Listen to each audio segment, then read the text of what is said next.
മൂന്ന് സഭയുടെ അങ്കമാലി ഭദ്രാസന മാനേജർക്ക് പ്രതികളുമായുള്ള ബന്ധത്തെപ്പറ്റി കൂടുതൽ അന്വേഷണം വേണം. ഈ ആവശ്യങ്ങളാണ് പ്രധാനമായും ഹർജിയിൽ ചൂണ്ടിക്കാട്ടിയിരുന്നത്. ഈ ആവശ്യങ്ങൾ തുടരന്വേഷണത്തിന് പര്യാപ്തമായാണെന്നും അതുകൊണ്ട് തന്നെ കൂടുതൽ അന്വേഷണം വേണമെന്നും കോടതി കണ്ടെത്തുകയും ഇത് കൂടുതൽ അന്വേഷണം നടത്താൻ CBIക്ക് നിർദ്ദേശം നൽകുകയുമാണ് ചെയ്തത്. കേരള കേഡറിലുള്ള ഒരു ഉദ്യോഗസ്ഥനെ അന്വേഷണത്തിന് നിയോഗിക്കണമെന്ന ഹർജിക്കാരുടെ ആവശ്യവും കോടതി അനുവദിച്ചിട്ടുണ്ട്. നേരത്തെ CBI സമർപ്പിച്ച കുറ്റപത്രം കോടതി മടക്കി നൽകി പുതിയ കുറ്റപത്രം സമർപ്പിക്കാൻ CBIയോട് ആവശ്യപ്പെടുകയും ചെയ്തു.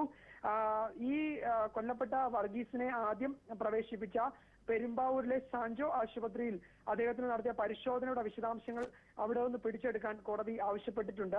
അദ്ദേഹത്തിന്റെ മുറിവുകളെ പറ്റി നടത്തിയ പരിശോധനയുടെ വിശദാംശങ്ങളാണ് അവിടെ നിന്നും ആ സർട്ടിഫിക്കറ്റാണ് പിടിച്ചെടുക്കാൻ CBIക്ക് കോടതി നിർദ്ദേശം നൽകിയിരിക്കുന്നത്. ഈ കേസിൽ നേരത്തെ കുറ്റപത്രം സമർപ്പിച്ചപ്പോൾ 17 പ്രതികളായിരുന്നു ഉണ്ടായിരുന്നത്. അന്ന് യാക്കോബായ സഭയിലെ വൈദികനായിരുന്ന വർഗീസ് തെക്കേക്കരയായിരുന്നു കേസിൽ ഒന്നാം പ്രതി. എന്നാൽ കൂടുതൽ അന്വേഷണം നടത്തി ഇതിലെ ഗൂഢാലോചനയുടെ മുഴുവൻ വിശദാംശങ്ങളും പുറത്തു കൊണ്ടുവരാനാണ് ഇപ്പോൾ CBIക്ക് CJM കോടതി നിർദ്ദേശം നൽകിയിരിക്കുന്നത്. വിവരങ്ങൾ നൽകിയത് S. വിജയകുമാർ.